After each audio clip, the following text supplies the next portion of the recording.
Hello, everyone. Welcome to KTAL News Now. I'm your host, Anthony Mocklin, and today is Wednesday. We are at the midpoint of the week, so thank you for sticking around with me. And don't forget that we stream every day, Monday through Friday at 12 p.m. on KTALnews.com. This is KTAL News Now, where we go over several different topics involving local, national news, sports, entertainment, what's trending, everything and anything. And we're going to start off with the weather for the rest of today and a look into the next few days from KTAL meteorologist Josh Marcis. With your Wednesday weather update, we have one more day of these scattered thunderstorms, so the kind of unexpected rainy pattern that we've had for much of the last month or so looks like it is going to be drying up on us by the end of the day today, and we'll see some warmer temperatures build in through the weekend. It's been pretty nice this week to see these temperatures at or below average for most of the week here, and we'll see plenty of cloud cover today, but there's a recap of where the rain fell yesterday. We only had a few scattered showers and isolated storms out there, and I would suspect we'll probably see something similar today. So I did put the rain chance about 30 to 40% this afternoon. So we will see a few scattered storms out there in our system here that's been producing the rain all week. You can see there is some storms going up just to the north of us in Arkansas. It's usually a good sign in the morning. We'll probably see some outflow from these storms, trigger some additional activity here in the Arklatex as the day goes on here. So hopefully we can get the rain going a little earlier than expected, may keep these temperatures a little lower than forecast. But we are starting out low to mid 70s, not as much fog this morning, and then most areas should climb into the upper 80s and low 90s this afternoon. Record is 106. Thankfully, we will not get that hot today, but it really has been so humid this week. It really hasn't felt like we've seen a significant break from the hot temperatures here. But later today, again, mid to upper 80s, and I think a few of us, if you see a little sun pop out, will wind up closer to 90 degrees today. So let me give you a look at Robin's Toyota Futurecast. There goes the storms this morning, kind of popping up in and around Arkansas. As always, we'll be on the lookout maybe for some gusty winds and lightning, but we're not in the severe weather outlook from the Storm Prediction Center today. But these summer thunderstorms, some gusty winds, a lot of lightning with those usually, and they'll be most widespread by the late afternoon and early evening today. Now, we know we have that stalled front that's here south of I-20, so I do believe these showers and storms will be there close to Shreveport maybe later today. So we'll see how much rain we get. Again, can't rule out just some localized flooding. It hasn't been a significant issue since a few days ago here, but as always, if you get one of these storms that just kind of parks itself there, it can rain out for an hour or two and bring some high rainfall accumulations. So just be on alert for that if you are driving around today. And you see tomorrow there's a little more than just a few spotty showers out there in the afternoon. So it looks like tomorrow's the day we're really going to start to dry out here. And sure enough, 7-day map only showing about a 1/10 to a 1/4 inch of rain, and that's what we could expect with anything that pops up today as well as tomorrow. So 7-day forecast, kind of back to summer here. We have one more day, maybe with this scattered storms and high temperatures in the 80s. We climb into the mid 90s this weekend, and those temperatures keep going. We may wind up in the upper 90s middle of next week as high pressure really reasserts itself over the region as we go through the weekend. And to learn more and stay up to date with all things weather, you can visit us at KTALnews.com. Now, in local news, the Shreveport Police Department made 18 arrests for impaired driving this past weekend, and one of those was a local sheriff's deputy. And KTAL's Melody Newsom shares more. Shreveport police say they arrested DeSoto Parish Deputy 26-year-old Kamari Clay shortly after midnight on July 12th after a crash occurred on Greenwood Road near the fire station while he was off duty. A vehicle had struck a SWEPCO pole, and they determined that it was actually a DeSoto Parish Sheriff's deputy's vehicle. Our officers responded, and they actually located the DeSoto deputy. He was in full uniform, and the vehicle had been crashed into the pole. At that point, police say they suspected Clay was impaired after observing what they say was slurred speech and unsteadiness while on his feet. Further investigation revealed that there were some prescription narcotics inside of the vehicle that were for Mr. Clay, as well as some suspected marijuana that officers recovered from the scene. According to the DeSoto Sheriff's Office, Clay's employment was immediately terminated. Bordelon says the DeSoto Parish Sheriff's Office does not tolerate this type of behavior. Anytime something like this happens, it reflects poorly on all law enforcement, whether it be Shreveport Police Department or DeSoto Parish Sheriff's Office. And obviously in law enforcement, we're held to a higher standard. I know that the Sheriff of DeSoto Parish does not condone those type of actions. And anytime something like this happens, it fractures that public trust. Clay is charged with DWI first offense, reckless operation of a vehicle, and possession of marijuana. Melody Newsom, NBC 6 News. And to learn more, you can find that on KTALnews.com. But in more local news, KTAL is a proud partner with the Nell Sheehy Foundation on Operation Kindness, and for nearly 2 decades, a summer camp in Webster Parish has entertained and educated local children. KTAL's Jackie Jovic shares how it became a nonprofit and community center to support families. From martial arts and math I have learned how to multiply polynomials to performing arts and promoting ponds, the children in the Central Community Association Summer Camp get a well-rounded STEAM education. They teach us how to get us ready to prepare for the next grade, to help us out in life, and I'm really thankful. It started with one woman observing what she saw happening in her small hometown in Webster Parish. They were playing in the streets, basketball, any kind of little game, to just have some entertainment. And I experienced a child being hit by a car up and down that street. And that bothered me that we did not have anything in this community to give them a wholesome activity during the summertime. So Jeanette Williams did something about it. Organized activities at a local school grew into creating the nonprofit Central Community Association. Over more than 2 decades, they've raised and donated more than $1 million to free meal programs, recreational activities, summer camps, and college tours. Miss Williams is dynamic. Carrie Wallace is a school teacher and a board member of the Central Community Association.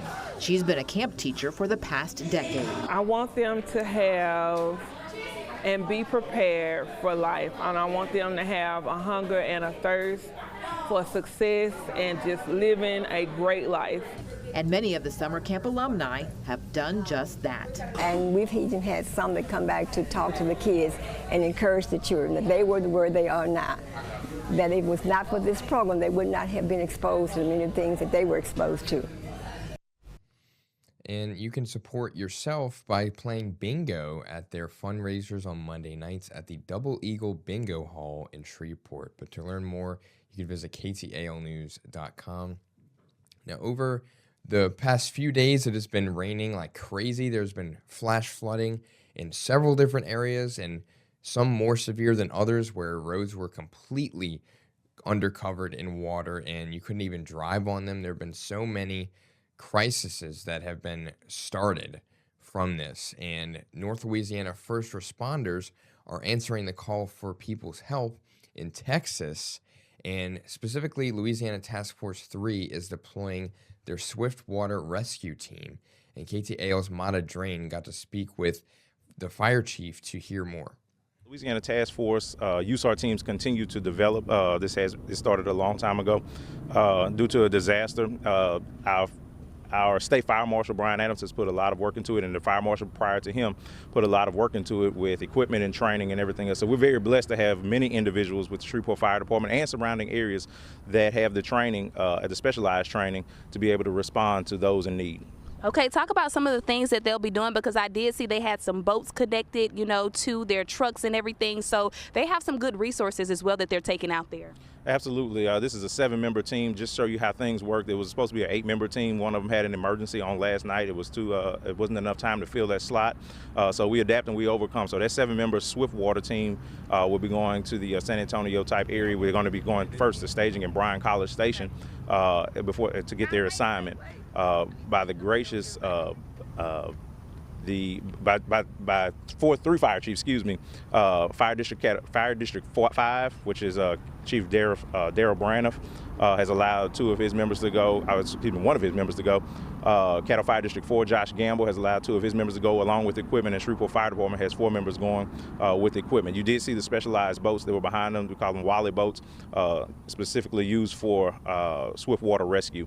So those members, again, highly trained state fire marshals. This is in conjunction with the state fire marshal's office. This is not something that you just up and decide you want to do and you just go on your own. You have to be requested. So these members are highly requested through the state fire marshal's office, and we're proud of all of these and the surrounding areas. We are definitely proud. And talk to us about how long they'll be there. Sure. Right now it's for a 7-day. Our orders are for 7 days. That could expand, and we have plans on sending more people if needed. But we hopefully this will subside in 7 days, and we'll receive our people back home. I know they're going to be putting a lot of work in. Do you know about some of the damages that we're seeing out there in the areas that they're going to? I have not, other than what we've all seen on the news. It's closed a lot of roadways. Again, God forbid this turns into a recovery, but we're expected to be prepared for the rescue and the recovery. But of course, we know we have a lot of roadways that are still closed and more expected rain also. And to learn more, you can find that on KTALnews.com. But in some more local/entertainment news, Curtis 50 Cent Jackson may be taking a step back from his entertainment ventures in Shreveport after a social media post. And KTAL's Alexandra Meacham shares more. Immediate questions from council members. Mr. Mayor, since our council phones have been ringing like 90 to nothing, I'm going to ask you to please explain, do you know why we are receiving or this post is made?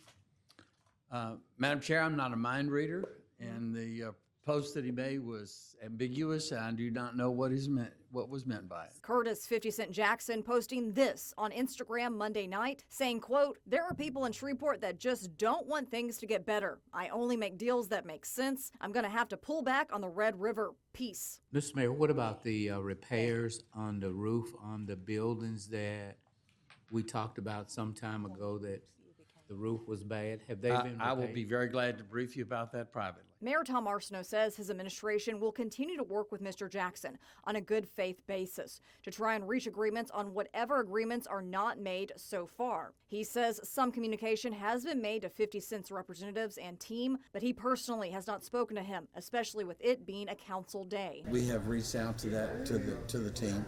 I don't think there's any reasonable prospect of him pulling out or doing anything like that with respect to the commitments that he has made and we have made. We're going to honor those, of course.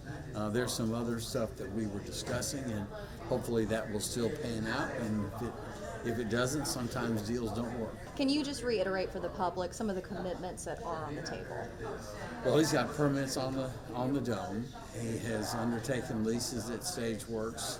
He has undertaken a lease at Millennium, and he also has obtained $50 million from the state of Louisiana in connection with those 3 projects. I certainly expect he is a gentleman of good faith, and I'm sure that he will carry out those commitments in good faith. And so his posts seem to be about the Red River District issue. Can you kind of explain what's the process with that? I'm not going to negotiate that in the media. And then just to clarify for people who might be skeptical of the whole situation, what would you like them to know about it? I'd like them to know that what I think he may be posting about is some additional transaction, not the transactions that we've already done and the transactions that the city committed to do back in 2023. And to learn more, you can find that on KTALnews.com. But the Salvation Army of Northwest Louisiana is returning for its Christmas in July campaign this weekend. And KTAL's Mata Drain got to speak with some of the organizers to hear more. We put many things on the calendar throughout the year, but one thing that you can't put on there is when there is a need. There is a need during the summer months to where, funds get low for us, and we're trying to figure out, how to help the community. Christmas in July is a way to kind of float us through the summer months till we can get to Christmas to get those funds in so that we can help the community. Absolutely. Let's talk about some of those resources that you all offer with the Salvation Army, because it's not just, meals, it's not just, Christmas gifts or anything like that. You all do so much more in the community. Yeah, that's utility assistance. We do have a Center of Hope shelter that's at close to full capacity. We do serve meals. We give food boxes. We have the Red Shield Youth Center and clothing vouchers, and so all of those, has a price tag on it of how much we give and help. And the donations that we get help cover those expenses, and so now it's just a good time to be proactive to where we don't have to turn anybody away that needs help. Absolutely. Now, speaking of being proactive, you guys just had a fundraiser this past weekend, and you have a couple of more coming up. Julie, can you speak to when these next fundraisers are going to be happening? Yes, so we are going to be ringing bells at the Walmarts on Airline Drive, as well as Burt Coon's, the big super Walmarts. And then on the 25th, we're also going to be at Sam's Clubs. And then people also, not only can they help us at the physical kettle, but if they want to, they can sign up to still ring the bell with us. Yes, we know it's hot. I rang this past weekend. But they go to registertoring.com. They sign up for an hour, 2 hours, and help us bring some joy during the summer, and let people know Christmas time is every time, because we love to bring Jesus into it. But the other thing is as we say, need has no season. Whether you hear the cicadas singing outside or our bells ringing at Christmas, we're going to need help. And to learn more, you can visit KTALnews.com. But in some more national news, the CDC is tracking a new intestinal parasite causing explosive diarrhea among other symptoms. And unlike the traditional stomach bug, where it transmits from person to person, medical experts say it comes from contaminated food, particularly fruits, vegetables, and water. And experts say the people that are most at risk are young children, older adults, and immunosuppressed people. And they say that washing your food actually decreases the risk of exposure, but it does not eliminate it entirely. So they still advise caution there. But the incubation period is typically around 4 days to 1 week. And if you're someone who goes to the grocery and you always get fresh produce and vegetables and everything like that, it's good to know that when shopping for produce to avoid any pre-cut or packaged items and instead buy whole or uncut produce, because it usually undergoes less handling during the process of getting it from the farms to the shelves. And one of the biggest culprits is bagged salad mixes and kits, which have been previously linked to outbreaks in the United States and Canada. But for more information on this and how to stay safe when grocery shopping, you can visit KTALnews.com. Over in the sports world with the World Cup that has been going on, it is wrapping up this weekend, but there's still some games happening. There is a semifinal game today between England and Argentina. But for Spain, they ended up advancing to the World Cup final with a 2-0 win versus the favorites, France. And a penalty from Mikel Oyarzabal and another goal later on from Pedro Porro ended up sealing the deal for Spain, making their second ever World Cup final. Their last one was in 2010 when they won the entire thing. So history very well could repeat itself this year. They actually became the first reigning Euro champion to reach the World Cup final since its own team in 2010, and the fifth overall to get to the final. And only 1974 West Germany and 2010 Spain have won as reigning Euro champs. They had a streak of 7 straight World Cup clean sheets until a 2-1 win versus Belgium, which extended a record of 37 straight games unbeaten, where their last loss as a national team was in March 2024 to Colombia. But for England and Argentina, this is their first meeting since the 2002 group stage, where England won 1-0 on a David Beckham penalty kick. And for England, this is their 4th World Cup semifinals in national team history, and this is their second in the last 3 World Cups, so this is not that unfamiliar for them. Their last time here was in 2018, and just this past weekend on Saturday, they came back against Norway 2-1 thanks to 2 goals from Jude Bellingham, and they found themselves trailing in the first half after Andreas Schelderup hit a goal in a 36th minute, but then Bellingham tied things up just before the half to make things even. But moments before this goal, the ball appeared to hit an aerial camera cable, and by rule, if this would have been noticed, play would have stopped and a drop ball would have been played to determine possession. So England kind of got away with one there. But Norway almost retook the lead early in the second half, but the goal was disallowed thanks to a video review where it showed Erling Haaland committing a foul in the box. So that goal was unfortunately taken back for Norway. But Bellingham for England scored in the 3rd minute of extra time, which was the second goal of the match, to give England the victory.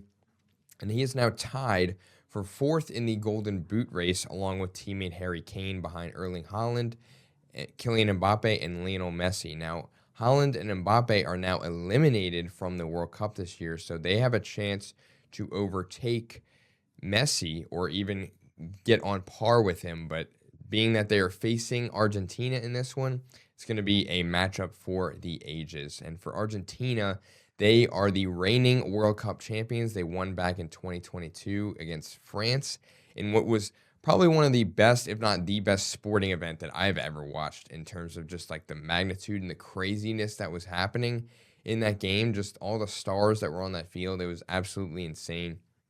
But this year, in order to get to the semifinals, they ended up beating Switzerland 3-1, and they got things going very early on thanks to Alexis McAllister scoring off of a corner kick from Messi to give Argentina the very early lead. And then Dan Ndoye for Switzerland evened things up in the 67th minute of the match, but that excitement was short-lived thanks to a controversial sequence where Leandro Paredes for Argentina was shown a yellow card for a tackle on Switzerland's Breel Embolo. Now, after video review, it showed that Embolo fell before Paredes made contact with him, and since he was shown a yellow earlier in the match, Embolo was sent off with a red card and left Switzerland shorthanded the rest of the way. It is actually the second time that a yellow was overturned using the mistaken identity protocol at the World Cup, the first of which was with the United States game against Paraguay, and that one was overturned as well. And they are using video assistant referee, or VAR, which they can intervene when an incorrect player is shown a yellow or a red card. And then in extra time, things got way out of hand for Argentina because they made it look like a more dominant game than it actually was. And Julian Alvarez scored from deep in the 112th minute, followed by Lautaro Martinez with seconds left in extra time to win 3-1. It was a very, very tough battle for Argentina. Like I said, they did not retake the lead until the 112th minute in extra time. So it was a lot closer than it appeared in the final score. But like I said, this Argentina-England game is going to be a must-watch game. It kicks off at 2 p.m. today, so do not miss it. And then over in entertainment news, the Shreveport-Bossier influencers, businesses, and community leaders are coming together for a networking experience this Friday, July 17th from 7 p.m. to 11 p.m. And KTAL's Mata Drain and Fernanda Hernandez got to speak with the event organizers to hear more. It started as an opportunity for local influencers to contribute and share in their own authentic voice what they love about our community, and that turned into a full-fledged networking event where we took the opportunity to combine local influencers with local business owners and community leaders and kind of give them an opportunity to give back and shape the narrative for our region. Yeah. You talked about making this different, making this not just a regular vendor type of festival or whatever.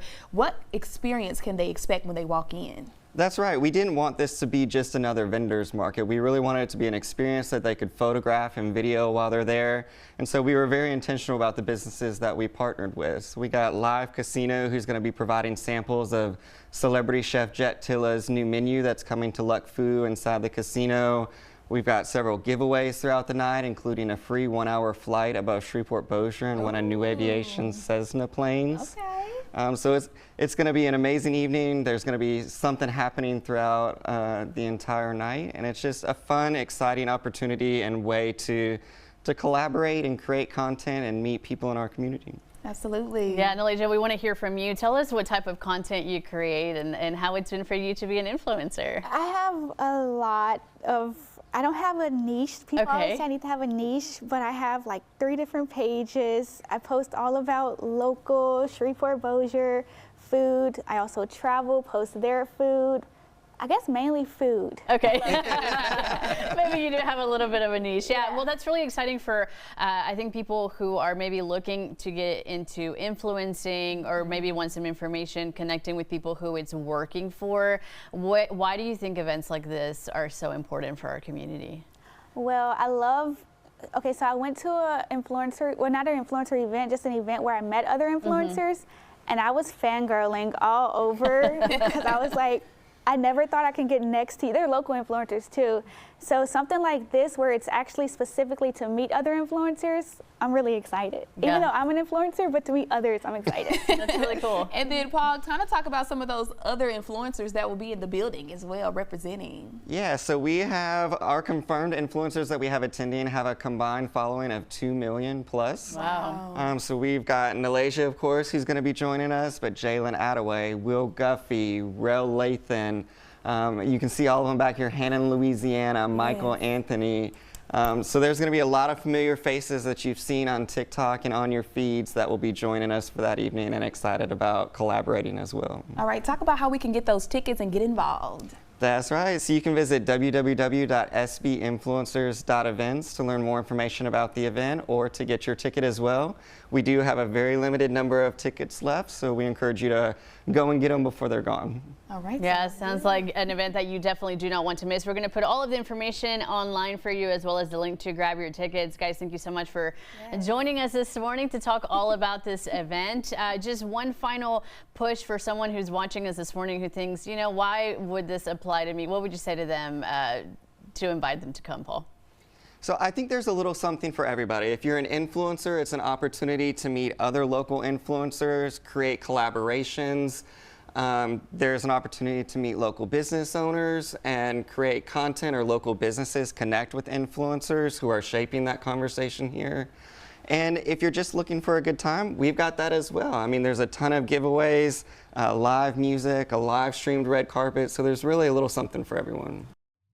And that is everything I have for today's edition of KTAL News Now. Like I said, be sure to tune in each and every day, Monday through Friday at 12 p.m. on KTALnews.com. But for now, I'm Anthony Mocklin. Have a great rest of your day, and thank you for joining us.